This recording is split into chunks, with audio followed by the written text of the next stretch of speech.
আগামী ৩০ ডিসেম্বর বিপিএলের উদ্বোধনী দিনে ঢাকার বিপক্ষে ম্যাচ দিয়ে বিপিএল যাত্রা শুরু করতে যাচ্ছে রংপুর রাইডার্স। গ্লোবাল টি-20 লিগে খেলার সুবাদে রংপুরই একমাত্র দল যাদের টিম কম্বিনেশন নিয়ে সবচেয়ে কম চিন্তিত থাকার কথা। চ্যাম্পিয়ন দলটির বেশিরভাগ খেলোয়াড়ই একাদশে সুযোগ পাবেন। তাছাড়া রংপুর এমন একটি দল গড়েছে যেখানে প্রতিটি পজিশনেই তাদের ব্যাকআপ প্লেয়ারও যথেষ্ট সমীহ জায়গা নিয়ে। গেল আসরের অধিনায়ক নুরুল হাসান সোহান ও শেখ মেহেদী হাসানকে ধরে রেখেছে দলটি। সেই সাথে সরাসরি চুক্তিতে দেশি ক্রিকেটারদের মধ্যে অলরাউন্ডার মোহাম্মদ সাইফুদ্দিনকেও দলে ভিড়িয়েছে। এরপর ড্রাফটের টেবিল থেকে নাহিদ রানা, সাইফ হাসান, সৌম্য সরকার, রাকিবুল হাসান, রেজাউর রহমান রাজা, কামরুল ইসলাম রাব্বির মতন ক্রিকেটারদের কিনে নিয়েছে ফ্র্যাঞ্চাইজিটি। তার আগে সরাসরি চুক্তিতে তারা শক্তিশালী করেছে স্কোয়াড, যেখানে ইংলিশ ব্যাটার অ্যালেক্স হেলসের সাথে দলে ভিড়িয়েছে পাকিস্তানের আরবি ব্যাটার খুশদিল শাহ ও ইফতেখার আহমেদকে। 2024 টি-20 বিশ্বকাপে দারুণ পারফর্ম করা মার্কিন পেসার সৌরভ নেত্রভালকারকেও দলে ভিড়িয়েছে রংপুরের দলটি।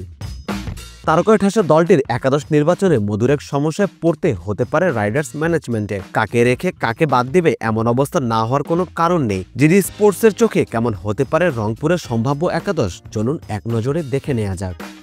ওপেনিং পজিশনটা নিঃসন্দেহে সৌম্য সরকারের। অনেকদিন ধরেই নিজেকে হারিয়ে খোঁজা সৌম্য নিজেকে ফিরে পেয়েছেন নতুন করে। গ্লোবাল সুপার লিগ ফাইনাল সেরা সহ টুর্নামেন্ট সেরা হয়ে জানান দিয়েছেন তিনি ফুরিয়ে যাননি।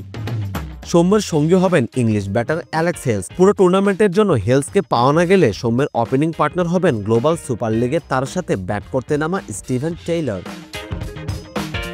৩ নম্বর পজিশনে সাইফ হাসানকে দেখা যেতে পারে। গ্লোবাল সুপার লিগে কিছু ম্যাচে তিনি নিজের ব্যাটিংয়ের ঝলক দেখিয়েছেন, তাই তো শুরুর দিকের ম্যাচগুলোতে তার ওপরই আস্থা রাখবে রাইডার্স ম্যানেজমেন্ট। শক্তিশালী টপ অর্ডার আর লোয়ার মিডল অর্ডার নিয়ে দল গড়া রংপুরের জন্য সমস্যার জায়গা হতে পারে তাদের মিডল অর্ডার। ৪ ও ৫ নম্বর পজিশনে নুরুল হাসান সোহান ও শেখ মেহেদীর যে কেউ আসতে পারেন। আবার পরিস্থিতি বিবেচনায় পাকিস্তানি ইফতেখার আহমেদকেও ৪-৫-এ খেলতে দেখা যেতে পারে। ৬ ও ৭ নম্বরে অর্থাৎ লোয়ার মিডল অর্ডারে ফিনিশিংয়ের দায়িত্ব থাকবে শামীম পাটোয়ারি আর খুশদিল শাহর কাঁধে। ওয়েস্ট ইন্ডিজকে হোয়াইট ওয়াশ করার সিরিজে শামীম রেখেছিলেন গুরুত্বপূর্ণ ভূমিকা। সেই ফর্মটা তিনি নিশ্চয়ই রংপুরের জার্সিতেও ধরে রাখবেন। অন্যদিকে মার্কাটারি ব্যাটিংয়ের সাথে খুশদিল শাহর স্পিনটাও অধিনায়ক সোহানের কাজটা সহজ করে দিবে। বোলিং ডিপার্টমেন্টের দায়িত্বটা থাকবে তরুণ নাহিদ রানার কাঁধে। নতুন সেনসেশন নাহিদের পেস রংপুরের বোলিং শিবিরে বাড়তি মাত্রা যোগ করবে। নাহিদের সাথে নতুন বলের দায়িত্ব থাকবে ভারতীয় বংশোদ্ভূত মার্কিন বোলার সৌরভ নেত্রভালকারের কাঁধে। 2024 টি-20 বিশ্বকাপে দারুণ পারফর্ম করা মার্কিন এই বোলার রংপুরের বোলিং লাইনআপে বৈচিত্র্য আনবেন। পেস বোলিং অলরাউন্ডার হিসেবে মোহাম্মদ সাইফুদ্দিন একাদশে জায়গা ডিজার্ভ করলেও কম্বিনেশনের কারণে হয়তো সব ম্যাচে তাকে একাদশে নাও দেখা যেতে পারে। গ্লোবাল সুপার লিগও সাইফুদ্দিনের একাদশে সুযোগ না পাওয়া সেই ইঙ্গিতই দেয়। সেক্ষেত্রে কামরুল ইসলাম রাব্বি শুরুর একাদশে সুযোগ পাবেন। গ্লোবাল সুপার লিগে তিনি দুর্দান্ত পারফর্ম করেছেন। রংপুর রাব্বির সেই ফর্মটার ব্যবহার করতে চাইবেন নিশ্চিতভাবেই।